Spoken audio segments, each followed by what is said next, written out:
Alright, in this video we're talking about sound and how to make sound work your way and not no one else's way. So in this particular we're going to make this sound and then we're going to make this sound. And that's how sound works if you make it your own. And most people don't know what I'm talking about because they can't hear that because of various biological reasons in your mind.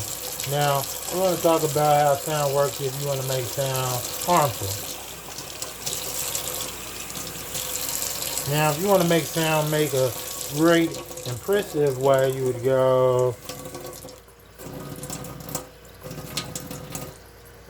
And if you want to make sound travel as far as you want it to travel, even at the speed of light away from you, you would make it go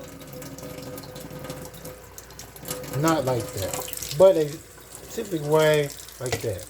And then it would travel and then it just broke. As you can see, I made it break and that's what just happened. And there you go. Thank you again.